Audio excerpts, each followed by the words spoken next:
Gente, boa noite. Renato Leão falando, canal Vasco 68. O óculos é presente da minha filha, homenagem. Queria mostrar para vocês o trabalho artístico dela. Ela desenha 1000 vezes melhor do que o pai. Fez sapinho do papai e sapinho da mamãe. Olha que bonitinho. Essa menina é muito inteligente, muito caprichosa. Eu estou gravando pela segunda vez. Espero que dessa vez não dê problemas. Parou o celular. Minha diretora foi e consertou.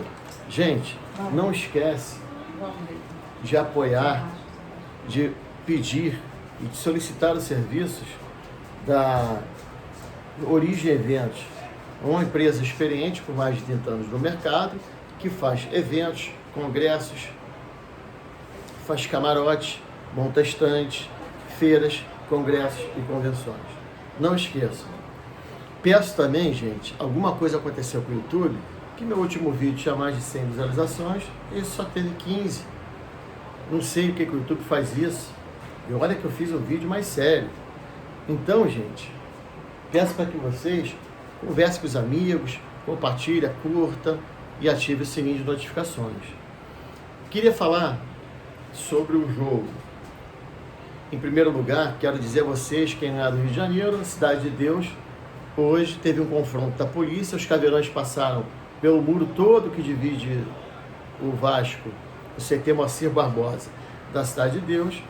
Teve um confronto, a polícia foi lá para dentro com os caveirões, teve tiroteio, até helicóptero, e aí o treino do Vasco passou do CT Moacir Barbosa para São Januário.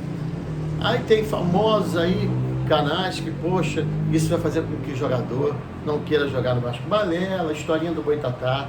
A violência está espalhada no Rio de Janeiro, no Brasil e no mundo. A violência parte do ser humano. Não é culpa de país, é culpa do ser humano.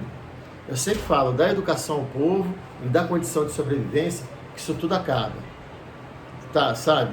Não é pegando também o traficante dentro das comunidades, botando em risco a vida das pessoas, dos moradores. Tem que pegar os granfinos, os que estão por trás. Os grandes chefões, que não são os que moram dentro de favela e comunidade, não. São os bacaninhas endinheirados, tá?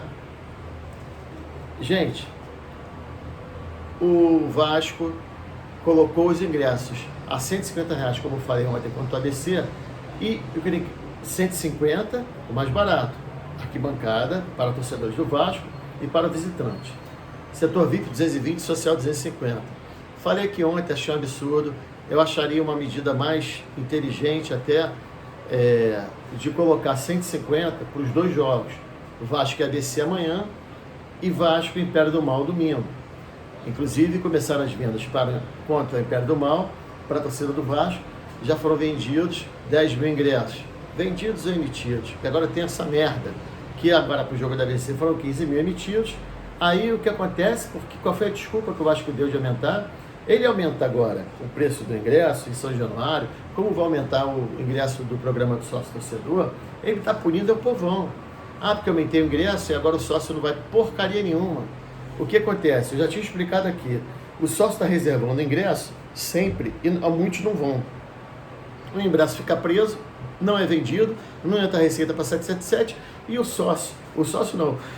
O torcedor fica querendo ver o jogo e não pode, fica privado, e não porque acabaram os ingressos, mas o bonitão lá reservou e não vai ao estádio. Está privando o cara de ir. E agora ele aumenta e ele pune mais uma vez o torcedor, o povão, que é o verdadeiro torcedor do Vasco da Gama. Então, em vez de pegar 150 nesse jogo, 60 para o jogo do Maracanã, do Setor Sul, por que vocês não fizeram o seguinte? Botaram 150 para as duas partidas para a torcida do Vasco. Mas não adianta falar. Vocês sabem o que vocês fazem. Mais uma vez, vocês colocaram a venda, mais uma vez vai ficar ingresso sobrando. Olha o que eu estou falando. Em relação ao jogo, gente, eu queria falar uma coisa. Nem pode parar para pensar no jogo de amanhã contra o ABC às 9h30 em São Januário. Jogo único, o Vasco tem que ganhar. Empatando, vai para pênalti. Olha o drama. Os jogadores hoje, a grande maioria, serão todos terão cobranças de penalidades. Mas eu acho que nem precisaria ir para os pênaltis. Ah, porque o ABC vem, tá, dos últimos 5 jogos eles ganharam 4, perderam para o CRB. Mas o time que de ganhar, gente, pelo amor de Deus, né?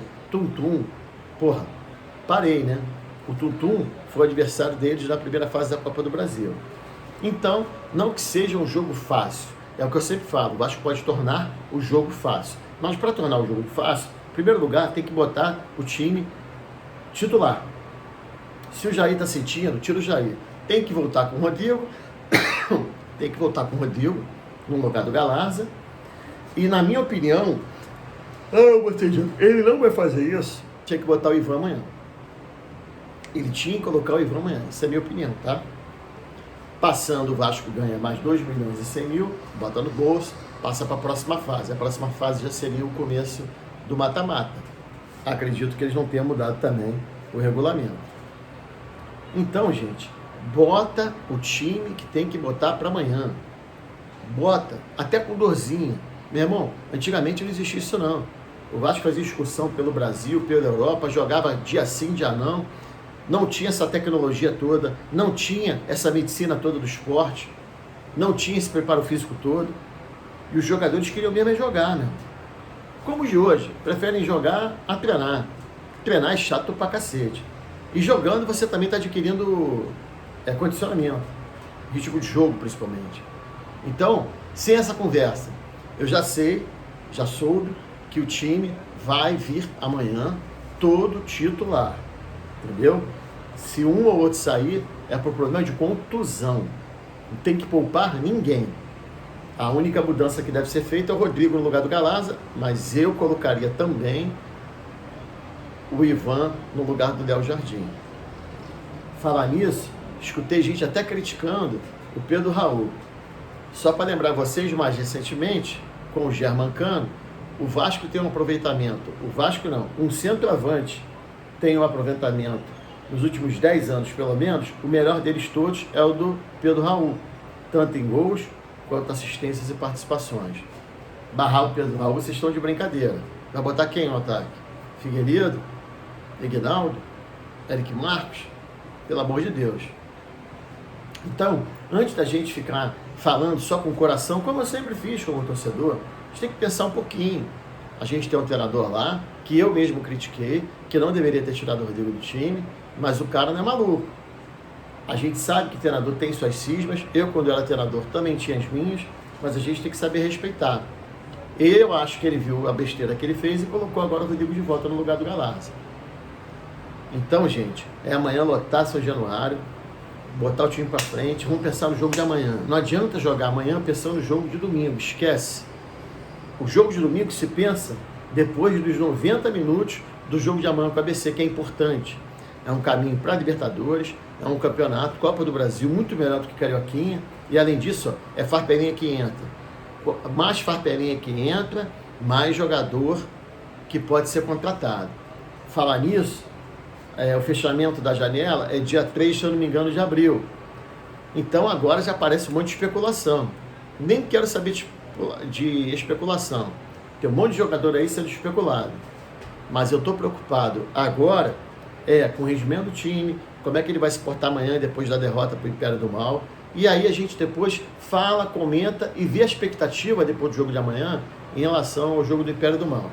O importante é fazer o que a torcida sempre faz, tem feito, mesmo tendo aplaudido o jogo depois da derrota, o Vasco depois da derrota de domingo, é a torcida amanhã lotar, encher, gritar o tempo todo e incentivar. Tá legal, gente? Um abraço, um beijo no coração de todos e saudações vascaínas.